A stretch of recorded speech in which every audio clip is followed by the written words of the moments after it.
चला कमल बास को किया तो जइला धरे बना रहा बाबू हो कि मातल दिया जवानी में लीची खातिया रे साफ उपेंद्र खिलाड़ी हकारे कि मातल दिया जवानी में लीची खातिया रे यारवा मांगला पो काहे दूनी डांटतिया रे यारवा मांगला पो काहे दूनी डांटतिया रे कि मातल दिया जवानी में लीची खातिया रे कि मातल दिया जवानी में लीची खातिया रे यारवा मांगला पो काहे दूनी डांटतिया रे यारवा मांगला पो काहे दूनी डांटतिया रे यारवा मांगला पो काहे दूनी डांटतिया रे यारवा मांगला पो काहे सपना तो हे अंजलि भैया रामज्ञा भैया के प्यारा चलो सिकमन भैया अरे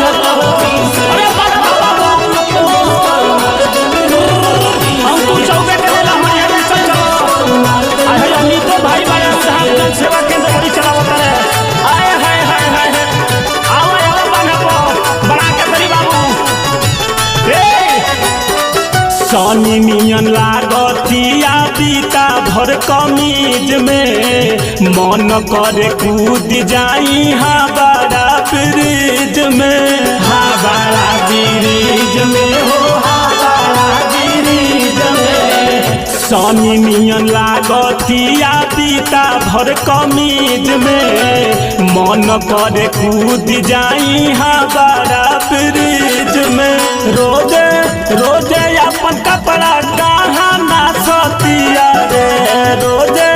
रोजे अपन कपड़ा कहाँ ना सतिया रे यारवा मांगला पो काहे दूनी डांटतिया रे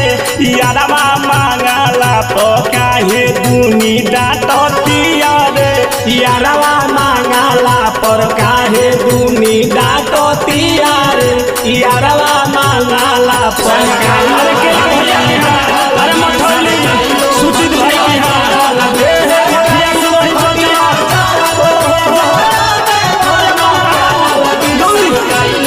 अरे बासी रोड चला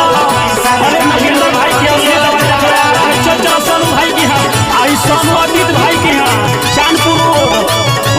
बड़ा खुद दुकान चलती है तो लोग खर्चा नहीं खोलो करो अमित निराला नमो कहे एगो बात हो धर्म बदियारी कबरहिए में हो जात हो रहिए में जात हो रहिए में जात